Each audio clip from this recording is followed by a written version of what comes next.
নমস্কাৰ জেআৰজি ব্লগলৈ পুনৰবাৰ সকলোকে স্বাগতম জনাইছোঁ। আজি আমি আলোচনা কৰিবলৈ লৈছোঁ অসম ৰাজ্যিক গ্ৰামীণ জীৱিকা অভিযানৰ দ্বাৰা মহিলাসকলৰ স্বাস্থ্য সম্পৰ্কত গ্ৰহণ কৰা পুষ্টিকৰ খাদ্য স্বাস্থ্য আৰু পৰিষ্কাৰ পৰিচ্ছন্নতাৰ প্ৰকল্প সন্দৰ্ভত।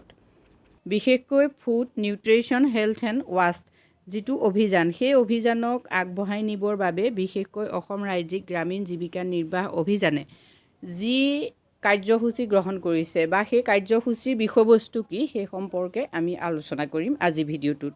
এই প্ৰজেক্টটোৰ জৰিয়তে বিশেষভাৱে মহিলাসকলক পুষ্টিকৰ খাদ্য স্বাস্থ্য আৰু চাফ চিকুণতাৰ পদ্ধতি আৰু প্ৰয়োজনীয়তা সম্পৰ্কে অৱগত কৰাটো হ'ল এই অভিযানৰ মূল উদ্দেশ্য।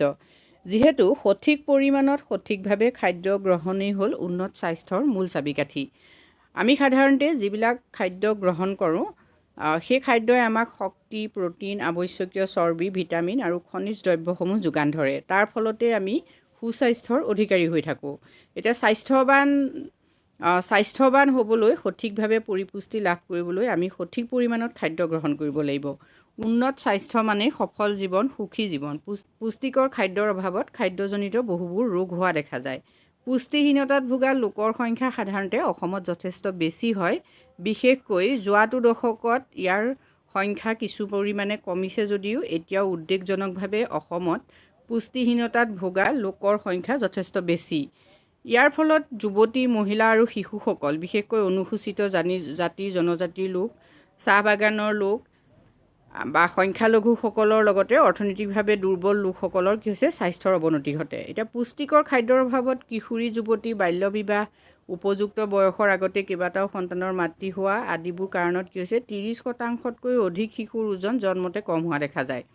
আৰু সেইবাবে প্ৰতি বছৰে আমি কি হয় ভৱিষ্যতৰ 7 নিযুত মানৱ সম্পদ লোকচান কৰিবলগীয়া হৈছে। এই লোকচান পূৰাবলৈকে কি হৈছে অসমত স্বাস্থ্য পুষ্টিকৰ খাদ্য আৰু ল'ৰা ছোৱালীৰ সামাজিক স্থিতি কিশোৰী যুৱতী আৰু মহিলাসকলৰ স্বাস্থ্যৰ যতন ল'বলৈ বিশেষ ব্যৱস্থাৰ প্ৰতি অগ্ৰাধিকাৰ ভিত্তিত গুৰুত্ব আৰোপ কৰা হৈছে। বিভিন্ন আৰ্থ সামাজিক কাৰক বা বিভিন্ন কঠিনতাৰ বাবে আৱশ্যকীয় সজাগতাৰ অভাৱত বিধিগত নীতি নিয়ম নমনাৰ বাবে লিংগ বৈষম্যই দুৰ্বল স্বাস্থ্যৰ মূল কাৰণ।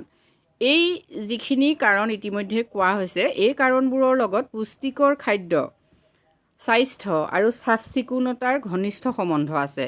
প্ৰজেক্টটোৰ মূল উদ্দেশ্য হৈছে উন্নয়নে ঢুকি নোপোৱা বিপদসংকুলভাৱে থকা সেইসকলক এই পদ্ধতিৰ জৰিয়তে যাতে কিছু উন্নতি ঘটাব পৰা হয়। দিনক দিনে ASRLMৰ লগত জড়িত মহিলাৰ সংখ্যা বৃদ্ধি হৈ গৈ আছে। লগতে আৰ্থিক উপাৰ্জন জীৱিকা অৰ্জন কাৰ্যাৱলী সমূহীয়া অংশগ্ৰহণ ছ'চিয়েল নেটৱৰ্কিং সমূহীয়াভাৱে মিলিত প্ৰয়াসেৰে সমস্যা সমাধানতো মহিলাসকলে বিশেষ ফলপ্ৰসূ সঁহাৰি জনোৱা দেখা গৈছে। এতিয়া এই আঁচনিখনৰ জৰিয়তে মহিলাসকলৰ মানসিক উন্নতি পৰিয়াল পৰিচাৰ্য প্ৰক্ৰিয়াৰ উন্নতি লগতে গ্ৰাম্য মহিলাসকলক পুষ্টিশীল স্বাস্থ্যৱান আৰু পৰিষ্কাৰ পৰিচ্ছন্ন কৰি তোলাৰ উদ্দেশ্য আগত ৰখা হৈছে। প্ৰজেক্টটোৰ মূল লক্ষ্যখিনি আপোনালোকে চাই লওক। পুষ্টিকৰ খাদ্য স্বাস্থ্য আৰু চাফ চিকুণতা প্ৰকল্পৰ প্ৰধান লক্ষ্য হ'ল আত্মসহায়ক গোটৰ মহিলাসকলৰ খাদ্য তালিকাখনত পুষ্টিকৰ খাদ্য থকা স্বাস্থ্য উন্নত হওক পৰিষ্কাৰ পৰিচ্ছন্নতা ৰক্ষা কৰি স্বাস্থ্যৰ যতন লোৱা হওক। এনেদৰেই আত্মসহায়ক গোটৰ মহিলাসকলে দুৰ্বল স্বাস্থ্যৰ ফলত হাতৰ পৰা ওলাই যোৱা পইচা ৰাহি কৰি নিজৰ পৰিয়ালটো দৰিদ্ৰতাৰ পৰা যাতে মুক্ত কৰিব পাৰে। উদ্দেশ্যসমূহ চাওক। পুষ্টিকৰ খাদ্য স্বাস্থ্য আৰু চাফ চিকুণতাৰ ওপৰত আত্মসহায়ক গোটৰ সদস্যসকলৰ মাজত সজাগতা বৃদ্ধি কৰা। বিশেষকৈ প্ৰথম 1000 দিনত স্বাস্থ্যৰ প্ৰতি বিশেষ যত্ন লোৱা। প্ৰসূতিগৰাকী গৰ্ভাৱতী হোৱাৰ পৰা সন্তান জন্মৰ আগৰচোৱাৰ যতন জন্মৰ পিছৰ যতন নৱজাতক আৰু শিশুক স্তন দুগ্ধপান মাতৃ আৰু শিশুৰ পুষ্টিকৰ খাদ্য আৰু আইৰণ ফলিক এচিড টেবলেট খোৱা। দ্বিতীয় উদ্দেশ্যটো চাওক। লক্ষ্য নিৰ্ধাৰিত মানুহখিনিৰ মাজত সমূহীয়া অনুষ্ঠানৰ জৰিয়তে আত্মসহায়ক গোট গাঁও সংগঠন মণ্ডল সংগঠনৰ জ্ঞানৰ পৰিসৰ বৃদ্ধি কৰা। অসম ৰাজ্যিক গ্ৰামীণ জীৱিকা অভিযান আৰু অন্যান্য চৰকাৰী বিভাগ অনা চৰকাৰী অনুষ্ঠানৰ লগত সমন্বয়েৰে আত্মসহায়ক গোটৰ মহিলাসকলে পুষ্টিকৰ খাদ্য স্বাস্থ্য আৰু চাফ চিকুণতাৰ দ্বাৰা লাভান্বিত হোৱা আৰু চৰকাৰী সুবিধা লাভ কৰা। সমূহীয়া প্ৰচেষ্টাৰে পুষ্টিকৰ খাদ্য স্বাস্থ্য আৰু চাফ চিকুণতা প্ৰকল্পৰ সহায়ত অসম ৰাজ্যিক গ্ৰামীণ জীৱিকা অভিযানৰ অন্তৰ্গত আত্মসহায়ক গোটৰ মহিলাসকলৰ জীৱিকা অৰ্জন প্ৰক্ৰিয়াটোৰ উন্নতি ঘটোৱাও হ'ল এই আঁচনিৰ অন্যতম উদ্দেশ্য। এতিয়া পুষ্টিকৰ খাদ্য স্বাস্থ্য আৰু চাফ চিকুণতা অভিযান অসম ৰাজ্যিক গ্ৰামীণ জীৱিকা অভিযানে গুৰুত্ব আৰোপ কৰা বিশেষ আহিলাসমূহ কি কি চাওক। প্ৰথমটো হ'ল আত্মসহায়ক গোটৰ সদস্য আৰু শিশুসকলৰ মাজত থকা পুষ্টিকৰ খাদ্য, স্বাস্থ্য আৰু চাফ-চিকুণতা বিষয়ক সমস্যাসমূহ সমাধান কৰা। দ্বিতীয়টো হ'ল গাঁও পঞ্চায়ত আৰু উন্নয়ন খণ্ড পৰ্যায়ত সিদ্ধান্ত গ্ৰহণ প্ৰক্ৰিয়াৰে মঞ্চখনত মহিলাসকলৰ অংশগ্ৰহণ আৰু প্ৰতিনিধিত্বৰ পৰিমাণ বৃদ্ধি কৰা।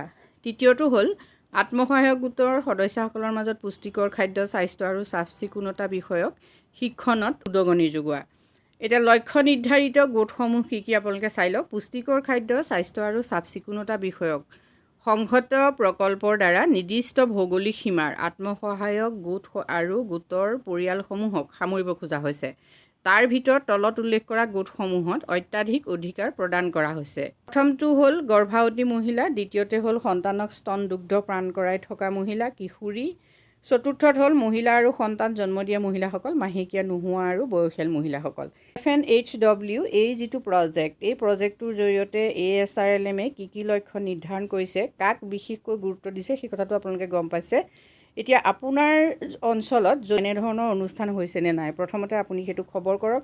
যদি আপুনি এটা SHGৰ লগত জড়িত আৰু যদি আপোনালোকৰ VO ইতিমধ্যে গঠন হৈছে, CLF গঠন হৈছে, তেতিয়াহ'লে VOই এই যিখন ছাব কমিটি, মানে হেল্থৰ বাবে যিখন FNWHৰ বাবে যিখন ছাব কমিটি পাতিব লাগে, সেই ছাব কমিটিখন এতিয়ালৈকে পাতিছেনে নাই আৰু এই কামখিনি কৰিছেনে নাই, সেই সম্পৰ্কত আপুনি সচেতন হওক। যদি কৰা নাই, তেতিয়াহ'লে আপোনালোকে VOৰ মিটিঙত সেই বিষয়ে আলোচনা কৰি এখন ছাব কমিটি প্ৰস্তুত কৰক। বিশেষভাৱে আপোনালোকে ASRLMৰ বিষয়ববীয়াৰ লগতো এই সম্পৰ্কত আলোচনা কৰিব পাৰে। আৰু যদি আপোনাৰ অঞ্চলত ক্লাষ্টাৰ লেভেল ফেডাৰেশ্যন আছে, তেতিয়াহ'লে সেই ক্লাষ্টাৰ লেভেল ফেডাৰেশ্যনে FNWHৰ ছাব কমিটি পাতিছেনে নাই, সেই সম্পৰ্কত আপোনালোকে খবৰ কৰক। আৰু যদি পতা নাই, অতি সোনকালে আপোনালোকে তেনেধৰণৰ ছাব কমিটি পাতি আপোনাৰ অঞ্চলটোৰ মহিলাসকলক এই অভিযানৰ জৰিয়তে সক্ৰিয় আৰু এটা উন্নত স্বাস্থ্যসন্মত জীৱন দিবৰ বাবে আপোনালোকে কাম কৰিব পাৰে। আজি ভিডিঅ'টোত আমি এইখিনি তথ্য আপোনালোকলৈ আগবঢ়াইছোঁ। যদি উপকৃত হৈছে কমেণ্ট কৰি জনাব। ধন্যবাদ।